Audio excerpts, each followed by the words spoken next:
Today's Mass readings and Gospel reflection. November 7th, 2020. Saturday of the 31st week in Ordinary Time.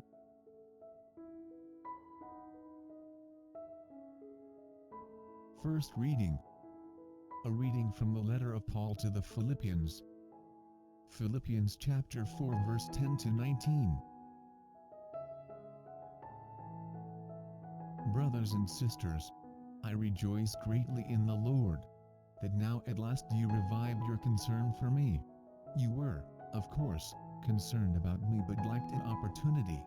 Not that I say this because of need, for I have learned, in whatever situation I find myself, to be self-sufficient. I know indeed how to live in humble circumstances. I know also how to live with abundance. In every circumstance and in all things, I have learned the secret of being well fed and of going hungry, of living in abundance and of being in need. I have the strength for everything through him who empowers me.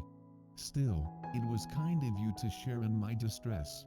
You Philippians indeed know that at the beginning of the gospel, when I left Macedonia, not a single church shared with me in an account of giving and receiving, except you alone. For even when I was at Thessalonica, you sent me something for my needs. Not only once but more than once. It is not that I am eager for the gift. Rather, I am eager for the profit that accrues to your account. I have received full payment and I abound. I am very well supplied because of what I received from you, through Epaphroditus, a fragrant aroma, an acceptable sacrifice, pleasing to God. My God will fully supply whatever you need, in accord with his glorious riches in Christ Jesus. The Word of the Lord. Responsorial Psalm. Psalms chapter 112 verse 1b to 2, 5 to 6, 8a and 9. Let our response be, bless the man who fears the Lord. Bless the man who fears the Lord, who greatly delights in his commands. His posterity shall be mighty upon the earth. The upright generation shall be blessed. Bless the man who fears the Lord. Well for the man who is gracious and lends, who conducts his affairs with justice. He shall never be moved. The just one shall be in everlasting remembrance. Bless the man who fears the Lord. His heart is steadfast. He shall not fear. Lavishly he gives to the poor. His generosity shall endure forever. His horn shall be exalted in glory. Bless the man who fears the Lord. Gospel reading. A reading from the Holy Gospel according to Luke. Luke chapter 16 verse 9 to 15. Jesus said to his disciples, I tell you, make friends for yourselves with dishonest wealth, so that when it fails, you will be welcomed into eternal dwellings. The person who is trustworthy in very small matters is also trustworthy in great ones, and the person who is dishonest in very small matters is also dishonest in great ones. If, therefore, you are not trustworthy with dishonest wealth, who will trust you with true wealth? If you are not trustworthy with what belongs to another, who will give you what is yours? No servant can serve two masters. He will either hate one and love the other, or be devoted to one and despise the other. You cannot serve God and mammon. The Pharisees, who loved money, heard all these things and sneered at him. And he said to them, you justify yourselves in the sight of others, but God knows your hearts. For what is of human esteem is an abomination in the sight of God. The Gospel of the Lord. Before we proceed with the video, don't forget to like the video and subscribe to our channel. Also, please hit the notification bell, so you won't miss out when we release new videos. Feel free to share your comments, suggestions, and reflections at the comments section down below. Thank you and God bless. Now, let's proceed with the video.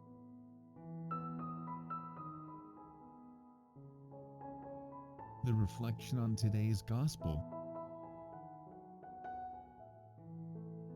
The Gospel today presents some words of Jesus concerning goods. They are words and loose phrases, and we do not know in which context they were said.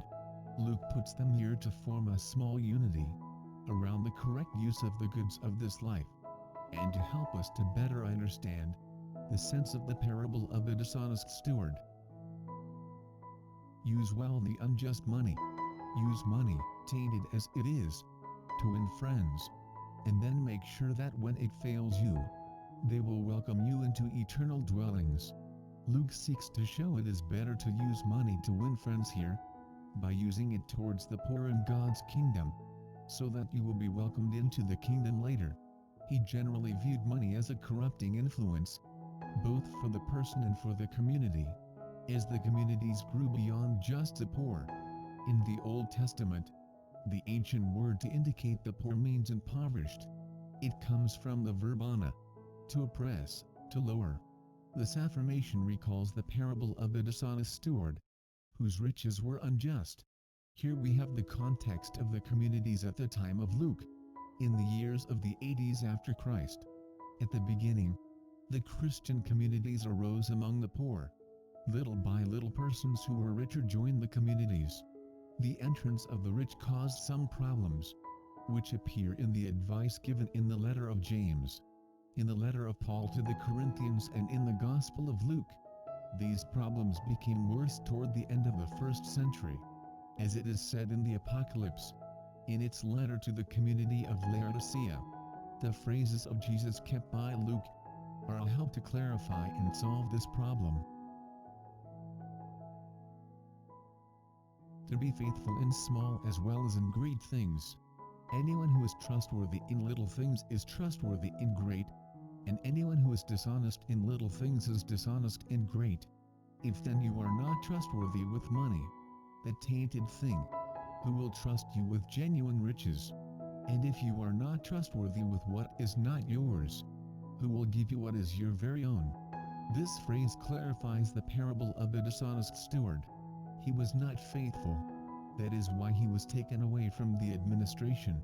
This word of Jesus also suggests how to give life, and to put into practice the advice regarding making friends with unjust money. The advice moves from eschatological times to the present. One can make friends with unjust money by putting it to good use to help the poor. In this case, unjust money is not money gotten improperly, but riches that create an unjust attachment to it and corrupts. Genuine riches in this passage are grace and gifts from God. So, this suggests that charity to the poor precedes being trusted with greater genuine riches. Sharing and giving to the poor is the beginning, and the opening up of self to be able to receive even greater gifts. You cannot serve God and money. Jesus is very clear in his affirmation. No servant can be the slave of two masters. He will either hate the first and love the second, or be attached to the first and despise the second. You cannot be a slave to both God and money. Both the Pharisees and the Sadducees loved their wealth and positions, and Luke's point is that money corrupts.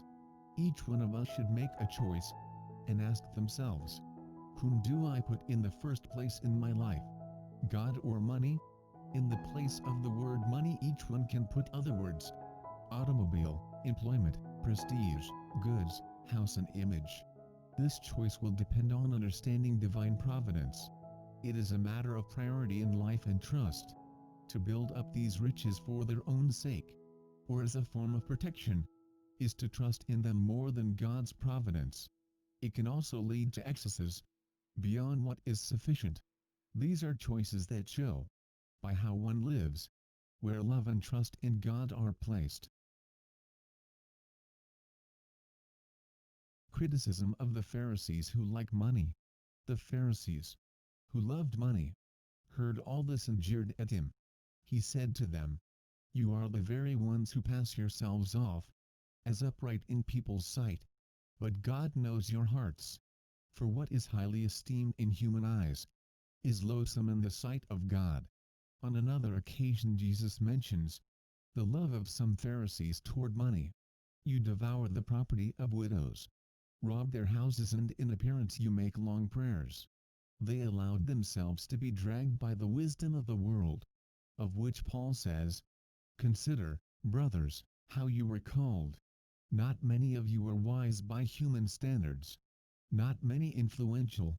Not many from noble families. But God chose those who by human standards are fools to shame the wise. He chose those who by human standards are weak to shame the strong. Those who by common standards are common and contemptible. Indeed, those who count for nothing, to reduce to nothing all those who do count for something." Some Pharisees like money, just like today some priests like money. The advice of Jesus and of Paul is valid for them. You and money, what choice do you make? Faithful in small things. How do you speak of the gospel? And how do you live the gospel? How blessed is anyone who fears Yahweh, who delights in his commandments. His descendants shall be powerful on earth. The race of the honest shall receive blessings.